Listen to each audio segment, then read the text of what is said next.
because I like, with a lot of the rhythmic stuff, I just need it to be right here in your face. If I sometimes maybe add a little bit to do a melodic line, I see there's a little bit of extra, kind of puts it in a space. When I play with overdrive, I normally stack drives. So my first level of drive is not that heavy.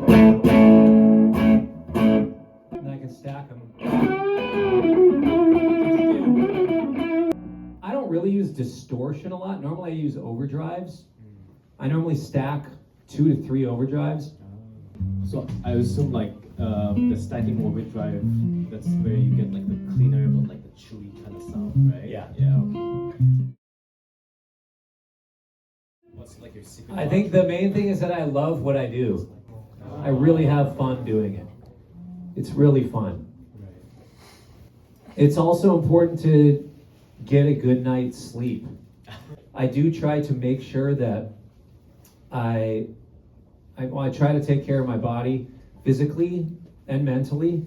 I think for some people, if they were to get up on stage and that was the most grueling thing that their bodies ever did, then it would be much more tiring, right? So I try to put my body through much more vigorous work, whether it be workouts or other things. So that way, when I'm on the stage, it's not the hardest thing that I do. Makes perfect sense. Yeah. I think the main thing, if you're really trying to do the thing in the artistic realm, if you yourself want to be an artist, it's important to do things in different phases. Number one, study the masters. Study all of your favorite musicians. Learn their music inside and out. The depth of study beyond even just the little arpeggio things that I was showing you.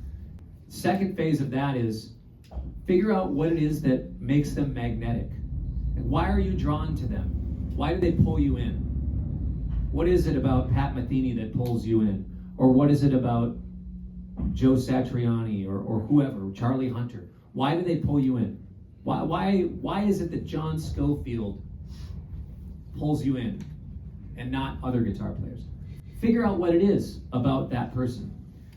And then there's two sides of the other part is figure out what makes you unique as a person. Like what life experience do you have that makes you unique? The more that you study you study your masters and you study what makes them magnetic, and the more that you figure out what makes you you, the more it will reveal itself to you what will be most magnetic about you and your artistry. So all of you have a completely different life experience in that use that as part of your artistry. Your upbringing and who you are, that's part of what defines you as a person. And that's important to tell as a part of your story.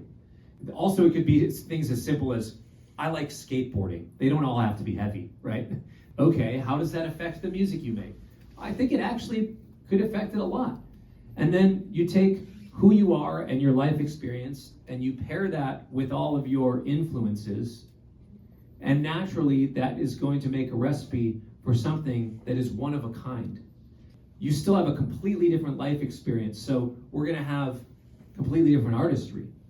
And people that grew up in a similar life experience might have totally different influences. And then also we have the way that we interpret our life experiences, the way that we interpret the music that we listen to.